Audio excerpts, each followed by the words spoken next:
So becoming or growing as a hospitality bar or restaurant consultant has never been easier than it is right now in 2024. So far, there's been so many people who have been reaching out to me, who develop cocktail menus, who do operations, recruiting, all these different specialties underneath the industry umbrella, who are looking to get more involved on the entrepreneur side, but haven't really taken that step in creating an online funnel to create more leads. So far, everybody's just kind of relying on word of mouth, referrals, handshakes, relationships, and things like that. But as this space becomes more competitive, you can expect that to be a lot more difficult to create a business on that model right there.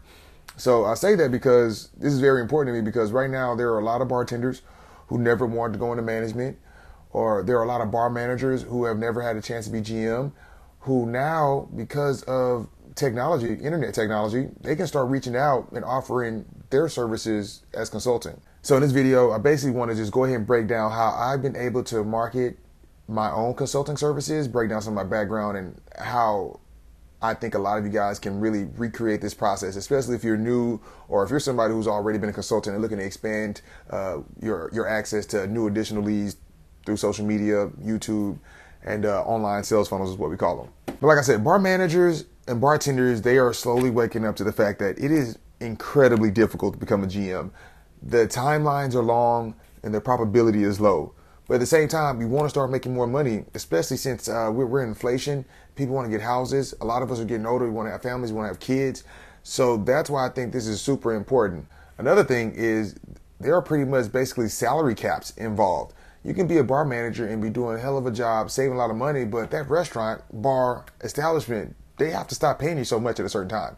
So while you're gaining additional experience every single year, you can't really max out how much you can get from this establishment based on the value that you bring. So you can't be mad at them. That's just how the system works. You just got to start your own business. What business can you get into? Consulting other businesses who could benefit from that experience in a profound way. And a lot of times as a consultant, one of the benefits is you can help more than one restaurant too. A lot of times when you're a bar manager, you can only be a bar manager for one place. You see a lot of bartenders, they taking advantage of this. When they feel like they want to pay raise, they'll go find a better bar to work at and then probably keep both of the jobs so that way they can keep the best days at each job. So that not only increases your network, but it also gives you job security. And then at the same time, it's giving you additional education because every bar is different. So every time you go to a different bar, you're getting a different experience. I mean, me personally, I went from working upscale casual to a seafood restaurant where we did 60% in food sales, to working a country bar, private event venue, private bartending. So every time I got a different job, I went in and got a new superpower. It's kind of like I'm Thanos, add another ring every time I did something different. And what I've been seeing now is that a lot of these smaller bars, establishments, the places that really can't afford middle management, they're getting really creative with the bar manager, bartender role that is meshed together. For one, I've been seeing that they've been getting paid maybe a flat rate, or they're getting some type of profit share or a revenue share based on the performance of the sales, or a combination of both of them. So with that said, I really like that model a lot, and I think that if you can find one of those type of gigs, you're definitely winning. And I think this is a benefit for the establishment as well, because you now have a really good, talented person who is motivated, who is also behind the bar, hands on the ground, boots on the ground soldier, can really help in employee management, inventory control, and as well as being really quick on understanding customer feedback. If you guys have something on the menu they don't like, or they're getting a chance to understand how the vibe is affecting customer mood and spending habits, they can really take in that information and make quick decisions on it. Corporate restaurants, they'll never do that because you really don't want to have this one fail-safe, this one point of failure. So by them having the middle management, the bartenders, everything separate, they just can't have one person quit and set them behind months. But I bring all that up just to really talk about just the options that bartenders and bar managers have if they don't want to become a GMs. Like I said, becoming a consultant or becoming this bar lead hybrid model or getting additional jobs as bartenders. But like I said, I want to focus on the consulting side of things right now, kind of explain what it is and how I've been using it as a way to generate additional revenue for myself. So in 2024, the internet, social media is allowing us to talk to strangers. It is algorithmically putting us in front of people that have the same interests as us, the same industries as us, the same questions as us. I mean, look at you. You're probably watching this video on YouTube right now. Either you came in from social media, you came in from the OTM network, or you came in from a YouTube algorithm. Like, we're here right now because this technology is helping us match up with each other. So what can you do with that? This means that you can start increasing the peer-to-peer business opportunities that you have. Now you can directly go to somebody else across the city, across the nation, across the state who has a problem, and you have the answer. And so this is a huge avenue for a ton of you who have gained a lot of industry experience, but feeling like that you aren't putting it to good use or feeling undervalued by the establishment that you're working at. I know me personally, I had that same type of conundrum working at some of the places I was working at where I felt like my input wasn't valued all the way. And a lot of times I had been working there longer than the managers. I had a chance to see what works and what didn't work. And then when I'm offering input, they're not listening.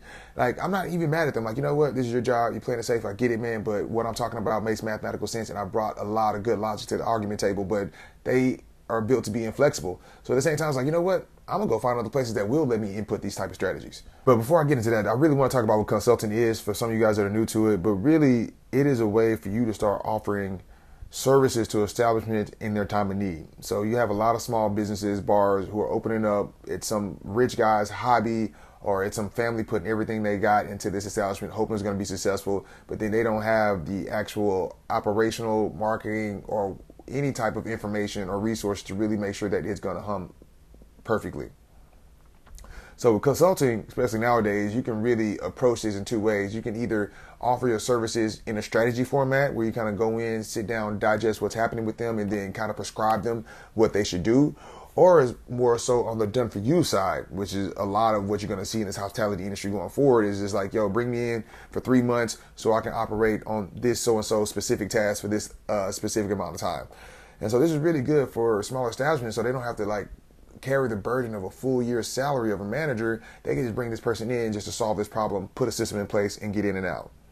So there are a few different specific things within this industry I've noticed consultants popping up. And I think it's really good that you kind of pick a niche and hone in on it so that way you're just not all over the place. That's one of the things I've seen a lot of consultants when I talk to them. So like, what's your specialty? Oh, I do it all. I do it all. I'm like, unfortunately, I like that answer. And I like that in the beginning stages, definitely want to be the, you know what I'm saying, the tool that fixes everything. But I think honing in on what you do specifically really makes it ideal for you to find how you can intersect with the owners and the managers who need you the most. I see some of these examples include, operations, recruiting, infrastructure design. I mean, how does a restaurant being built? How's the flow working? The furniture that's being brought in, the bar design, what type of, you know what I'm saying, areas where the well is going to be. Huge space for consulting right now. I mean, of course, food and cocktail menu design. A lot of bartenders, that's what they're aiming for right now. Like, let me come design your menu. I love this. I love this idea. But once again, it's like, if that's going to be your thing, then you need to figure out who is going to be your target audience, how do you find them, and how can you really prescribe them exactly what they need. I think probably focusing on a genre of cocktails or food is really good for that one. Next, you got software integration consultant. Like, say if somebody wants to bring in a new RSVP system, or if somebody wants to integrate a new inventory system so they can track their liquor or their food costs better, that's a good one. And then, of course, marketing consultant. Your boy. That's what I do.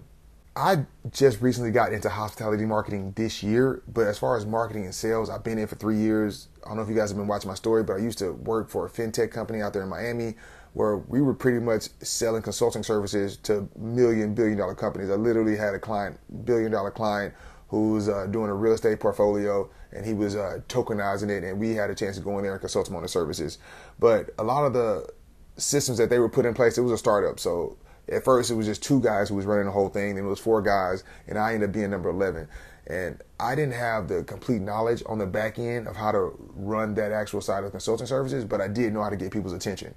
And so I really leaned on that a lot, especially as my bartending thing, just going out, building relationships, asking questions, and understanding what people's problems and goals were.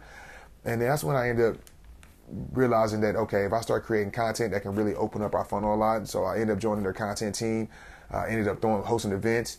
And then pretty much through a lot of combination of those strategies, we were able to get that consulting firm to $1 million in revenue. And on the back end, we had people watching us, and knowing it was a startup, it was able to get $150K in investment into the company. And these are things, connections that I personally were able to make and bring up to the company. Ultimately why I want to start my own company. But that's when it helped me realize, like, okay, man, I'm getting a hold of the strategy. I love to build on it. What niche can I go into? Obviously, I've been a bartender for 14 years. That's when I thought about bringing a lot of that science over here, basically taking that same strategy and just switching it 1 degree. Like I said, my 14-year industry experience not to be sneezed at. I know a lot of people see me on creating content and stuff like that. It's like, no, I've been through the trenches. Like, I've opened 5 corporate bars. I've had a chance to watch exactly how their marketing systems work, how they're able to keep guests inside this building every single day, even during the slow seasons. There are no slow seasons. They just have slower seasons, but it's not slow. And even with their event sales, making sure during the event season, Christmas and all these type of things, they are booked every single day. So that way they are really driving up those margins. So getting a chance to watch them and then getting a chance to go work for smaller businesses and bars and seeing where the obvious gaps and holes were is just really been where I'm finding my niche at right now. So that said, since I know that I'm new into the hospitality marketing niche itself, I needed to get specific results as it related to this. So that's when I ended up reaching out to Space Cowboy and also Reset in Midtown in Houston. And I just wanted to come in as a bartender and then really get a chance to peep the place out. And then from there, I went ahead and started implementing a lot of my marketing strategies. Now, with these guys specifically, I've been able to keep a lot of my marketing strategies underneath my own brand itself because I'm still able to be effective that way. But going forward, after I complete this case study, I'm going to go ahead and start offering this type of marketing packages to individual bars for them to run for their own program. So that way it's not dependent on John Pittman being involved for it to be successful. And that's the important thing, man. You really got to start documenting the process. So as you go into any type of engagement, even if it's just you as your job, they just fired the bar manager, guess what? You're taking over. You need to go ahead, like, jot down all the different numbers that are in place right now. And so that way you can track your improvement. Write down all the tasks that you're doing. Write down your training manuals, write down your recipe guide. This is all information you will need later on in life. So just go ahead and start writing down everything you're doing, document it, so that way later on you can have what I call a case study to really prove to potential clients down the road that you know what you're doing. And it sounds like a lot of work, but you know what? You only have to do it once and then you're good to go. But like I said, with these gigs right here, I was able to get in the door by coming in as a bartender. So I didn't come in asking for money or anything like that. And I knew the only way that I could monetize helping them was actually bartending. So if I'm bartending and I help bring in business, I can get paid that way. I've been doing that for a little bit. Now I'm getting to the spot where I'm throwing pop-up events for them. And so now I can start getting a revenue share on the pop-up events based on the way that I structure them. Matter of fact, we had our first pop-up event launch party was a Unicorn Disco. It was a combination of Unicorn Disco and Space Cowboy on a Monday. And between both of those spots, we were able to generate almost 10K in sales. I mean, with the help and collaboration of community organizers, which is part of my pop-up event marketing strategy. And we ended up just donating the profits to a non-profit. But the thing was, that was one of our first case studies. And so now we just going through and just knocking these out right now. Bam, different bars, different places, different reasons, different target audiences. Even this month alone, I threw an event for women entrepreneurs, male entrepreneurship. I have a yoga session. I have a speed dating competition. I have a cocktail class. And after that, I have a competition for bartenders to see who's the fastest. So right there alone, like, that could be potentially 6 different audiences. I mean, with the speed dating competition, I have like 45 women who signed up and only 4 guys. So it's like, wow, I know how to get access to single women right now. That's definitely a very valuable skill set. But I say all that to say this, my next thing. I was able to get these bartender roles, especially at my age. You know what I'm saying? It's really hard to just go in and get jobs at newer places like this. It's because I built a brand. So I built this brand. This brand has established me as an experienced and thought leader within the industry. So they know when I'm getting hired, like, okay, he at least knows how to bartend. And so now I'm creating a brand about, oh, he knows how to market as well. And then how I was able to establish a brand was with content creation. A lot of people hate shooting content. They hate creating content, hate social media. But it's like, if you want to get into the consulting space in 2024, you got to show people that you know what you're talking about. You have to let them know that they have a less amount of risk going with you versus somebody else they know. And remember, if you're dealing with restaurant owners and bar managers, they know a lot of people that know what they're doing. But how can you end up popping up on their feed? They seeing you like, you know what, I want to go with this guy right here. That's how you increase your traffic flow. But with the content and the content ideas, which I made a video about content creation and the structure of how I do that. But with content, I was able to get my inspiration by, like I said, documenting my progress up until this point. Like I wrote a couple different ebooks and guides where I had to just take a month and a half and write down a whole curriculum process, fill it in. And then from there, lo and behold, like, wow, I have 1,000 content ideas now that I can create about that I know that will be relevant to people. So first thing you do, go ahead, figure out what niche you want to be in, and then go ahead and divide that into basically 10 or 12 different chapters, or almost like a lesson plan. And then each one of those chapters, obviously, you break down exactly, you know what I'm saying, what you want that to be, but then also add a personal story to each time. So that way you can show that this is exactly what I learned and how I went through this process and what I learned from it, each chapter. And I think that's the best way to fill out one of these. And one of these is what I'm calling a lead gen guide. So a lead gen guide, basically like an ebook, something that you only have to create once, basically a digital product, but it's a great way to put on the internet, and then the people who are looking for this information, they end up downloading it, and now you have their information. Now you know they're interested. Now you have what I call as a lead. One of the best ways to get this lead gen in your people's hands is to make sure you can do like a link in bio. Like I have one I call stand.store. I'll have the link in my description, but it has a really cool interface where you can like upload your document to it. People can click on the website link and they can go in and download that document. Before they download that document though, they'll have different qualifying questions that you can ask, that you can prompt, that you can create, so that way that you can find out a little bit about that reader before they get that document in exchange. And so this is what we call qualifying a lead. So you can be like, okay, what's your name? What's your position? Where do you work at? Why do you want this guide? What city are you in? Have you thought about getting a consultant? All these different questions, so that way that when you get this information delivered to your inbox, as they get the guide delivered to theirs, you can decide, okay, this is a hot lead. I need to directly reach out to them. Now, there's going to be a lot of people who will probably just download it just for the fun of it, just it seems interesting. And those are what we call colder to warming leads. Now, with those, you don't want to lose contact with them, because just because they're not ready right now doesn't mean they're not ready in the future. Obviously, they're downloaded for some type of vision of theirs. You would just need to transfer them into like maybe a monthly or weekly newsletter. Now, for these, I like to use a platform called MailerLite. It's real simple to use. I mean, sometimes you can probably have a CRM if you have one of those. Those are really good, so that way you can track your conversations and the length of how everybody's been inside your funnel. But one of the good things about converting this information over to CRMs or email campaign softwares like MailerLite is you can start segmenting the audience. So what this means is segmenting the audience is like separating your audience and putting them in different categories. So obviously you have hot and you have warm leads, but then you have leads that are here in Houston or where you want to stay at, or leads that have a certain type of bar, or leads that are at a certain problem that they're trying to fix. And so this is really good. And then also when it comes to running ads, if you have all this contact information, you can put that contact information in a different softwares to where they can tell you the interest about that person based on their internet history. You put their name and their phone number and their email into a system, the internet can find out a lot about them. And then that way, when you want to go run ads, you can go run ads for people just like that, what they call lookalike audiences. So this is really good when you're looking to scale up and you're creating content and you're ready to blast that content to a specific audience that you know is high converting for you. So now you are in contact with this lead, you're talking to them, and especially when you're starting out right now, you're not going to know what you're going to charge. You don't know what they want right now, but you know you're talking to an audience. So it's really good just to have just really genuine conversation with them. Hey, what's going on, man? This is my experience. This is what I'm good at. This is what I specialize in. What's going on over there? Listen to them. Maybe go up to their restaurant, bar, start getting creative, seeing how you can help them. And then you have two things. You can either give your services for free if you're new, so that way you can start developing a case study, or you can figure out how to charge them. I'm just gonna say it. I mean, $100 an hour is pretty average for consulting. I know a lot of times for bar managers and bartenders, saying this out loud is a little bit. I can't believe it. So that's why I say it's better to give it out for free, so that way you get a little bit more flexibility. But if you have the experience to back it up, you know you're gonna go in there, good job. You do have the results. $100 an hour, and that's when you would start timing the amount of effort that you put into it. So, of course, you have your calls. You need to add that into the mix.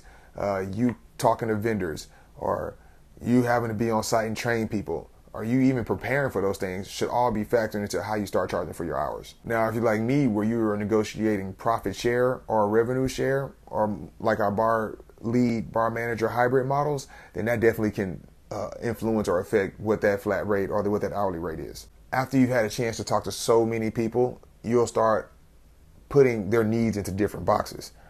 And now that's when you can start offering sales packages. I know a lot of times with consultants, they want us to go at one flat fee, take it or leave it. But it's like, you know what? If you can't afford that, I have this smaller package where I can help you out a little bit. Or I have this medium package where, you know what I'm saying, I can help you out a little bit more. And then obviously the full package where, all right, bam, I'm doing everything for you. Let's get it done. So don't do that right away. Go out there, get the audience feedback, see what they need. Like I said, give out the value or charge them per hour. And then after that, you can transition into sales packages. And most importantly, like I keep saying, man, you need to monitor and you need to document every single thing you do in each one of these engagements. Because not only is it going to help you and understanding the sheer amount of work that it takes for each engagement so you never forget. But also eventually when you want to scale up and want to start adding additional staff members possibly, or start training additional consultants to help you scale, it's going to be good for that stuff then. But more importantly, it's going to help you close leads when you start showing them exactly how you help this one person solve the exact problem that they're coming to you for. But yeah, man, that's it. I just want to talk about that tonight after having a few conversations over the weekend. This is how you get strangers into your ecosystem. This is how you start increasing the opportunities that you have a chance to get consulting clients. Me personally right now, where I'm at is I'm working with these 2 venues right now. I'm working on a 3rd venue right now where I have these events where I am documenting the entire process from the marketing strategies to operation strategies, running ads, the content, creative behind it, the revenue, how to establish liquor rep partnerships, a lot of these things, so that way I can put it in a box and then I can just have this singular event as a case study. Like, oh, you want to have a woman entrepreneurship event? Bam, this will be the target audience. Let me help you set that up. Or you want to have a cocktail class, or you want to do a speed dating? Bam, let me go out there and help you set these things up. Or I can teach you, or I can do it myself. So that's where I'm at right now. That's, like I said, that's how I'm marketing for my own hospitality consultant services. So I thought that maybe if I shared that with you guys can start getting cooking and maybe share with me how you guys are marketing for your own consulting services. But all in all, definitely use the internet, use social media, use content creation to expand your reach. Use that documentation of the 10 to 12 lessons. Let that be your content inspiration as you talk about what you know. If you need help with any of this stuff, man, reach out to me. Let me know where you are. You need suggestions on softwares to use to help build out your digital marketing funnel. Let me know. I'm pretty creative also. We're coming up with independent marketing strategies for everybody. After working at that tech company out there in Miami, people were so bored by that stuff, but I was able to make it interesting. I can do that with anything now. So I'm good to go. But all the links to everything I talked about today in the bio. If you're not in the OTM network, definitely go join a bunch of hospitality vets, experts over there.